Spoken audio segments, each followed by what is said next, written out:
Hola, bienvenidos otra vez a Dharmatic. Mi nombre es Juan y el día de hoy les traigo un tema bastante interesante que es, en el budismo se cree en la existencia del demonio o del diablo. Este análisis que vamos a hacer el día de hoy va a ser partiendo desde la concepción del punto del budismo en dos vertientes. Desde la historia podríamos decir que nos platica la tradición y podríamos decirlo ahora sí llevado a la práctica, este tipo de creencias. Independientemente de las culturas occidentales, de cómo se ve la cuestión de un ser antagónico, como lo sería en el caso del judío cristiano, la figura de Satanás o la figura de un demonio, la cual antepone de alguna forma y en él se solidifica la figura de la negatividad o de la figura del mal. Si se fijan, son posturas bastante esencialistas. Ahí existe una especie de esencialidad, una especie de origen maligno, ¿no? En el caso del budismo es bastante interesante cómo es que se entiende esta parte de podríamos llamarlo, esta contraparte, si podríamos llamarlo de alguna forma, de la figura del Buda. Y así como en el judeocristiano recibe el nombre de Luzbel, en el caso de cuando era arcángel antes de que saliera expulsado y después se le conoció como Satanás. En el caso del budismo, la figura que podremos en cierta manera acercarnos a este tipo de creencias se llama Mara. Pero, ¿quién es Mara?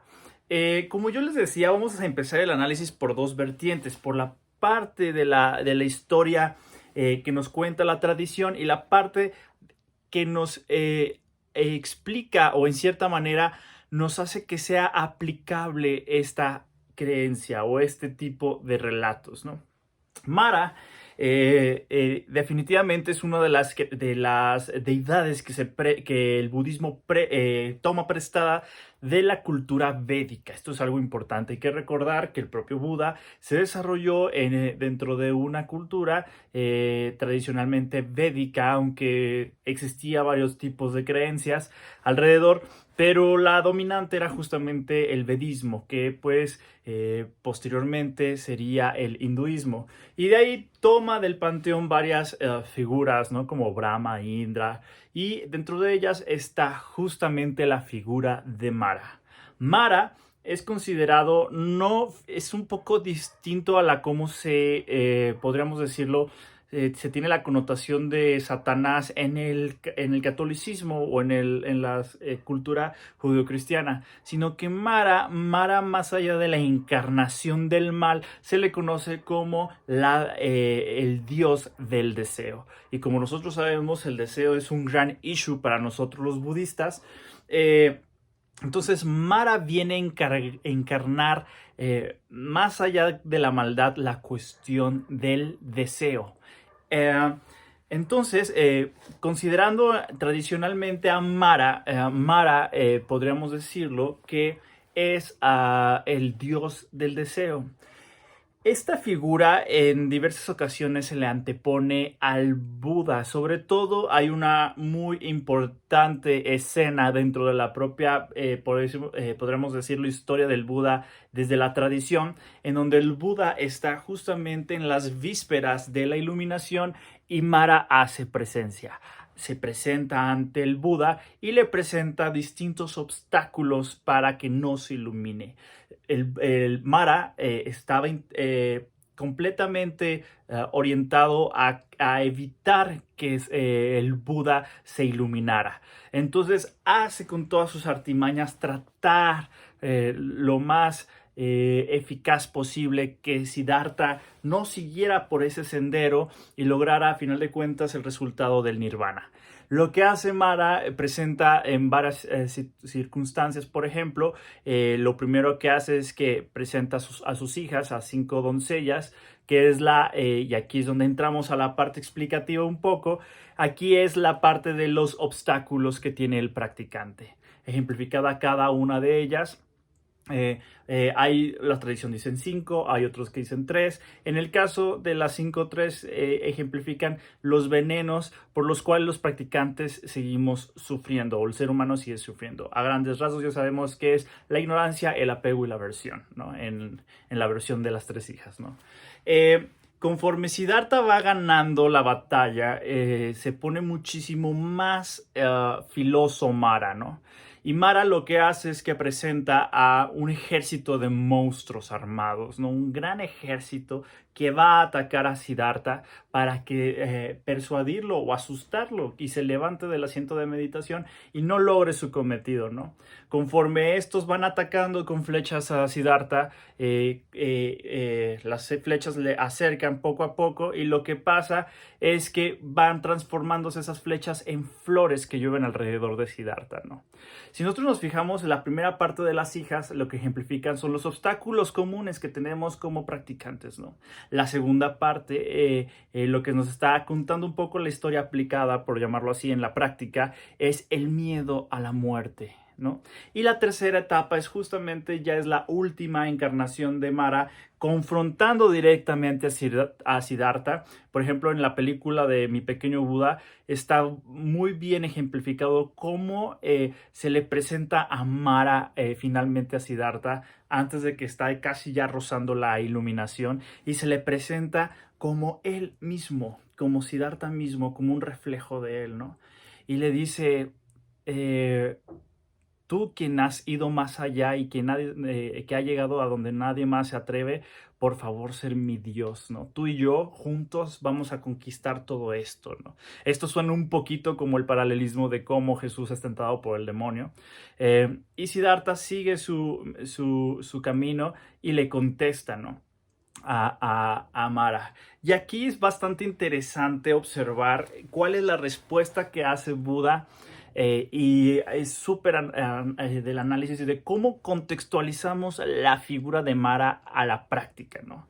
Les voy a leer justamente las palabras del Buda que exclamó desde la tradición Theravada, porque esto es importante, según diferentes tradiciones cambian un poco las palabras que dijo el Buda. En este caso me voy a referir a la tradición Theravada. Y dice así, dice...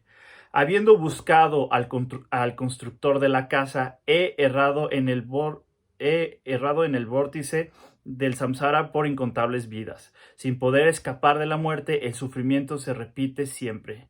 En este volver y volver a nacer, oh constructor de la casa, has sido descubierto. Nunca más volverás a construir esta casa para mí. Todas las vigas se han quebrado y se han desplomado del techo. Los agregados se han deshecho. Mi mente ha alcanzado la destrucción de los apegos. Fíjense cómo le llama a Mara aquí Buda, le llama el constructor o el arquitecto, ¿no? Y le llama, tú no vas a volver a construir tu casa en mí. ¿Esto qué nos quiere decir? Y esto es bastante, a mí en lo personal me encantan estas palabras, porque nos dice que Mara es justamente el símbolo, podríamos decirlo, o es la personificación de nuestro propio ego, la casa que construye el ego en nosotros, esa ilusión, a final de cuentas, esa realidad torcida, esa irrealidad que construye nuestro ego, es a final de cuentas lo que nos hace sufrir, ¿no? Es lo último que el practicante espiritual pretende destruir, esa casa. Por eso dice el Buda, yo ya destruí tu casa, yo ya destruí ese producto que el ego nos cuenta, esa historia que el ego constantemente nos está diciendo. Entonces, si se fijan, Mara es un arquitecto justamente de esa irrealidad. Entonces, Mara es nuestro yo sólido, nuestro ego, ¿no? Esa cuestión que nos separa de los demás y que hace que a final de cuentas suframos como seres humanos. Y se me parece bastante interesante cómo es que se refiere Mara como el arquitecto de la irrealidad, el arquitecto de la fantasía, que a final de cuentas eso es lo que nos hace sufrir. Por lo tanto, Mara es nuestro propio ego. Y esto, si se fijan, difiere mucho luego de las otras tradiciones abrámicas, porque realmente no exterioriza la cuestión del demonio, no estamos culpando a alguien exterior. sino que realmente Mara se encuentra dentro de nosotros mismos y nosotros tenemos que ser como practicantes espirituales muy cuidadosos en observar cuándo es que Mara se aproxima a nosotros y nos cuenta y construye esa casa y está al pendiente para que nosotros evitemos de cierta manera seguir con nuestra práctica o dar una respuesta óptima a las circunstancias que nos pasan en la vida. Es bastante brutal entender la figura del Mara. Yo tengo en ocasiones cuando estoy platicando con mis amigos o algo así y estoy en una situación difícil donde siento que Mara me está frente a mí, en cierta manera abordando como lo hizo con Siddhartha, les escribo a mis amigos, digo, oh, este día o esta tarde o esta noche, Mara me ha visitado y Mara me está hablando para que no, para que en cierta manera siga más la postura del ego que la postura de mi práctica. Entonces es parte de nuestro ejercicio como practicantes del Dharma observar en qué momento Mara va. Hay momentos en que son más visibles que otros. Hay momentos en que Mara es bastante sutil, bastante en esa cuestión. Y evitar el dualismo del bien y del mal, porque eso no nos ayuda para nuestra práctica, sino observar que el Mara es el mismo yo. Una vez leían a un maestro que es psicólogo y es budista que decía que Mara es a final de cuentas la mala autoestima, ¿no? Es bastante interesante como le decía, la mala aplicación de la autoestima es Mara. Entonces, Mara puede llegar a final de cuentas a muchas formas de nuestras vidas y nosotros tenemos que ser como Siddhartha, observar a aquel que construye esa fantasía o esa irrealidad y nos aleja de la realidad para poder abordarlo y poco a poco ir destruyendo esa casa que está construyendo nuestro propio ego. ¿Qué te pareció el tema? Quiero que me platiques aquí abajo tú cómo es que te das cuenta que te visita Mara y qué es lo que haces para confrontarlo. También quiero que me platiques cómo se te hace la historia de que el Buda se enfrenta a Mara y cómo es que contesta. Estas palabras están geniales, me encantan estas palabras del Buda porque al final de cuentas nos pone unas líneas guía de cómo es que nosotros debemos de observar a Mara. Pues esto fue todo por el video del día de hoy. No olvides suscribirte al canal, ponerle la campanita para que cada vez que suba video te llegue la notificación. Y yo me voy, pero no me voy sin antes decirte que Buddha bless you.